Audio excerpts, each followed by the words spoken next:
बैठ कर घृत का दिया लगाकर शरीर में जो रोग है उसका स्मरण कर कर शंकर जी से विनय कर कर, हे भोलेनाथ आपने शुक्र देवता को संजीवनी मंत्र दिया है, तो क्या आप मेरे को वो मंत्र प्रदान नहीं करोगे? मेरे रोग, मेरी बीमारी, मेरे दुख को आप नहीं हरोगे? शिव से कहो, ये शरीर आपने दिया है और भजन करने के लिए दिया है, स्मरण करने के लिए दिया है, कीर्तन करने के लिए दिया है, तो संभालोगे भी आप। और बेलपत्री की ओर मुख कर कर घी का दिया लगाकर महामृत्युंजय मंत्र का स्मरण कर लेने पर धीरे धीरे धीरे धीरे धीरे धीरे वो रोग समाप्ति की ओर आता चले जाता है। हर महीने आता हूं। जब आपके हृदय में कभी कोई बात आ जाए कि बाबा आज मेरा मन ये कह रहा है और आपको सुनना है बाबा, आपको स्वीकारना है बाबा, आपको मेरे मन की बात जानना है बाबा, बस हाथ में चंदन लगाया, बेलपत्री का भाग इस तरह से पकड़कर शिव जी से अपने हृदय की बात कहकर, मेरे देवादिदेव महादेव से दिल से कहकर, अशोक सुंदरी वाली जो जगह होती है, आपको बताया है अशोक सुंदरी का जो स्थान होता है, ये शिवलिंग या अशोक सुंदरी की जगह, इस बेलपत्र को अशोक सुंदरी वाली जगह पर जहाँ शिवलिंग है, शिवलिंग की साइड पर पहले नंबर की पत्ती का मुख होना चाहिए, बस उसको रख दीजिए और उस पर थोड़ी देर हाथ रखकर अपने हृदय की बात मेरे महादेव को दिल से कहकर आ जाइए। अगली सोमवार की अष्टमी या अगला प्रदोष या अगली शिवरात्रि जब आती है, मेरा महादेव आपकी मनोकामना का भाव पूर्ण करता है। ये शिव तत्व है। एक बात अपने जीवन में उतार कर रखिएगा, सोमवार की अष्टमी, शिवरात्रि या सोमवार, प्रदोष, बन सके तुम्हारे पास में शिवालय हो या बेलपत्री का वृक्ष हो, वहां दीप दान अवश्य करना चाहिए। अब एक बात का स्मरण आपको रहे थोड़ा सा, अगर किसी कामना के वश अगर हम दीप लगा रहे हैं या हमारे मन में कोई भाव उत्पन्न है और हम बाबा से कहना चाहते हैं कि बाबा मेरा ये कार्य है आप पूर्ण करिएगा, तो फिर शिव मंदिर में भी लंबी बाती का दीप आप प्रदोष या सोमवार की अष्टमी या सोमवार या आप शिवरात्रि को बाबा से निवेदन कर कर लगा सकते।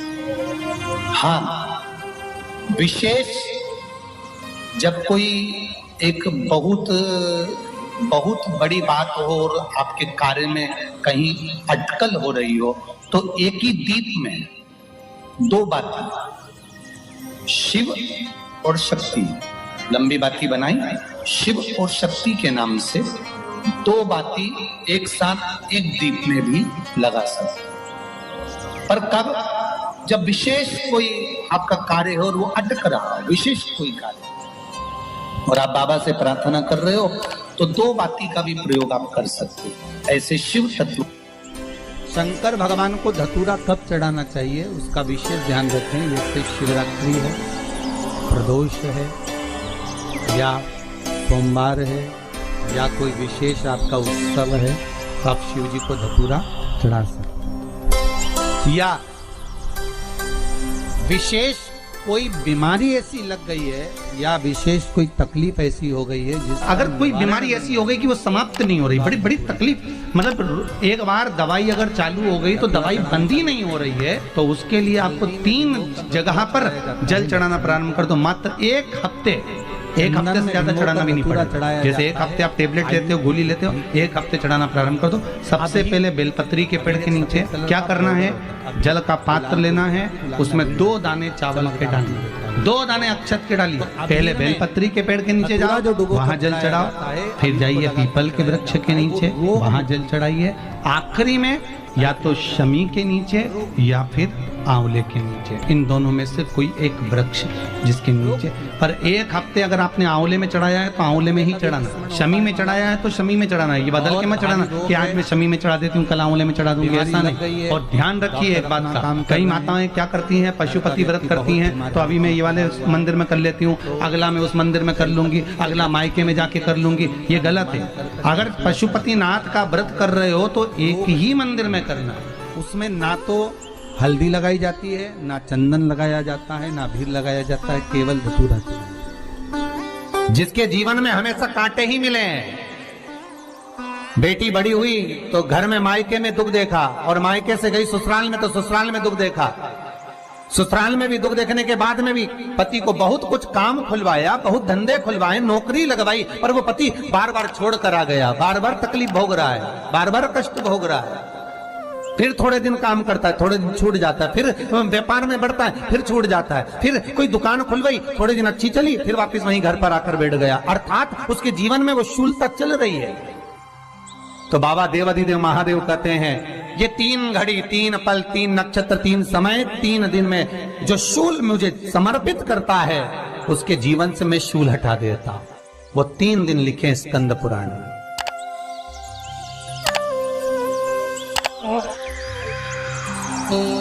महाराज, बैसाख महीने में जो प्रदोष आती है, बैसाख के महीने में बहुत ध्यान से सुनना भाई, जो अपनी जिंदगी से बहुत तंग आ गए हो, परेशान हो गए हो, कष्टमय जीवन जी रहे हो, बहुत दुखी हो गए हो, उनके लिए ये स्कंद पुराण का चरित्र फिर मिले ना मिले, आप प्रेम से सुन लेंगे भाव से। पहला, बैसाख महीने की प्रदोष, चाहे वो शनिचरी प्रदोष हो, चाहे रविवार की हो, सोमवार की हो, मंगल की हो, बुधवार की हो, गुरुवार की हो, शुक्रवार की हो, शनिवार की हो, कोई भी वार की हो, पर बैसाख महीने की प्रदोष, प्रदोष काल में शाम का समय सूर्य डूब रहा हो, बस डूबा ही हो, और उस समय पर सूर्य के डूबन के तुरंत बाद बाबा को धतूरे के साथ में बेलपत्री ना चढ़ाते हुए बेलपत्री के वृक्ष के 7 कांटे बाबा के शिवलिंग पर समर्पित करे जाते हैं। महाराज, अपनी जिंदगी में अड़चनों को हटाने के लिए, फिर आप जिस व्यापार में उतरे, जिस व्यवसाय में उतरे, जिस नौकरी में उतरे, आप दिल से करें, आपको तरक्की मिलेगी। आप हार नहीं सकते, नीचे नहीं आ सकते, उन्नति पर ही चढ़ेंगे। एक वैशाख मास की प्रदोष, दूसरा शिवरात्रि के दिन मध्याह्न का समय। महाराज, जो बड़ी शिवरात्रि होती है माघ की, बड़ी शिवरात्रि के अंतर्गत मध्याह्न का समय, दोपहर के ठीक 12 बजे, चाहे फिर वो कोई भी दिन हो, महाराज शिवरात्रि जिस दिन पड़ रही हो,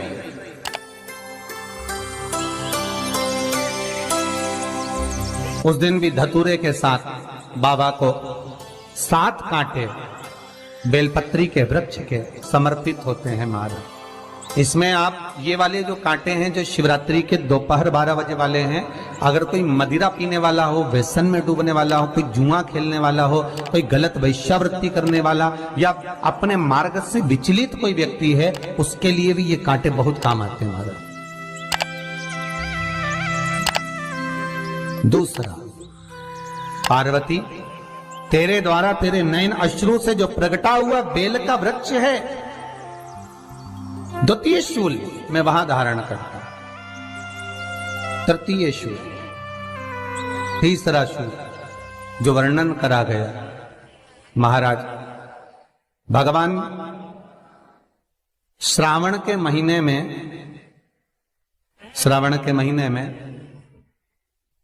जो भी दूसरा सोमवार पड़े, जो भी पड़े, श्रावण के महीने का जो दूसरा सोमवार होता है, उस दूसरे सोमवार में रात्रि के समय पर, अर्थात शास्त्र अब घड़ी और पल का स्मरण करेंगे तो रात्रि के बजेंगे 10 से 12 बजे, महाराज 10 से 12 के बीच में धतूरे के साथ बाबा को शूल समर्पित होता है। महाराज, ये भी हमारी बाधाओं को, हमारी तकलीफों को, व्यापार व्यवसाय के लिए, नौकरी सर्विस के लिए, बहुत सारे एग्जाम में आप बैठ लिए, गवर्नमेंट एग्जाम के लिए बैठ लिए, नहीं हो रहा, ये 3 बार मेरे शंकर को बेलपत्री के वृक्ष के शूल समर्पित होते हैं, उसका आनंद पाना और उससे अपने को सुख प्राप्त करना।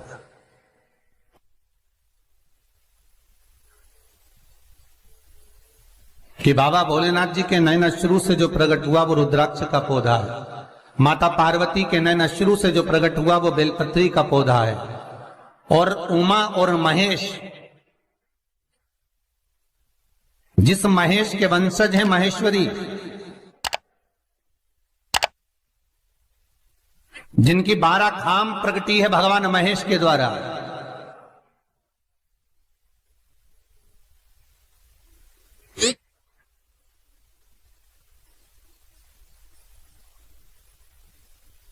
वो महेश और उमा और महेश का जो चरित्र है कि उमा और महेश का जब प्रागट्य हुआ, उमा और महेश जब दोनों आनंद में विभोर होकर जब चलते हैं और दोनों के बैठने से तप मुद्रा से जो पौधा उत्पन्न होता है वो शमी का पौधा है।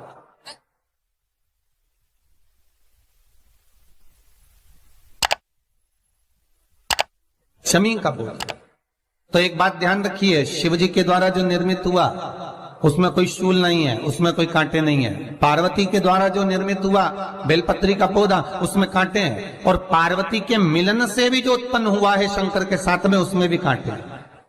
शमी के पौधे में भी कांटे हैं, शमी के वृक्ष में भी कांटे हैं।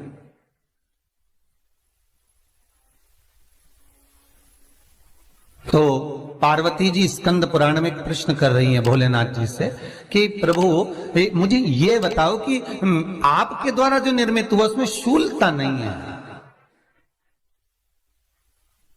पर मेरे द्वारा जो निर्मित हुआ उसमें शूल क्यों आया है, उसमें कांटा क्यों आया है? थोड़ा सा माताओं, मेरी जीजियों, आपको थोड़ा बुरा तो लगेगा इस प्रसंग को सुनकर, पर लग जाए, पर आज कथा निकली है तो सुन लो, है कि शिवजी जिस रुद्राक्ष को उत्पन्न कर रहे हैं उसमें शूलता नहीं है, पर पार्वती जी जो संग में मिली हैं उसमें भी शूलता है, और पार्वती के द्वारा जो प्रकट हुआ बेलपत्र उसमें भी शूलता है। तो भगवान महादेव बोलते हैं, पार्वती मैं तुझे कुछ कहूं और कहने पर तुझे तेरे हृदय में कोई बात चुभे, शूल लगे तो मुझे ठीक नहीं लगेगा। नहीं नहीं नहीं, आप कहिए प्रभु, मैं सुनने के लिए तैयार हूं, आप तो बोलो कि कारण क्या है। भगवान कहते हैं, पार्वती बस अंतर इतना है, नारी का जो स्वभाव होता है, स्त्री का जो स्वभाव होता है, उसके हृदय में छोटी छोटी बात के शूल बहुत होते हैं।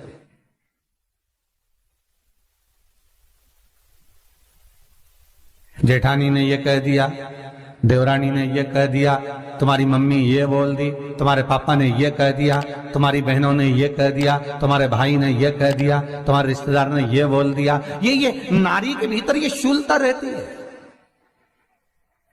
तो पार्वती जी बोली कि जितना तप आपने करा उतना तप मैंने करा, और जितनी साधना आपने करी उतनी साधना मैंने करी, और जितना आराधना दिल से आपने करी उतनी आराधना दिल से मैंने करी, फिर इसमें शूलता कहां से आ गई? भगवान शिव बोले, बस पार्वती बात इतनी सी है कि जब मैं आराधना करने बैठता हूं तो मेरी दृष्टि में सम्मुख में कुछ नहीं होता। जब मैं आराधना करने बैठता हूं तो मेरी दृष्टि में, मेरे सम्मुख में कुछ नहीं होता कि कौन ने क्या करा है, कौन ने क्या बोला है, कौन क्या कर रहा है, उससे मुझे मतलब नहीं होता, उससे मुझे कोई मतलब नहीं। पर पार्वती जब तू आराधना करने भी बैठती है ना, तो तेरी चित्त वृत्ति में कहीं ना कहीं किसी ना किसी रूप में कोई शूल आ ही जाता है।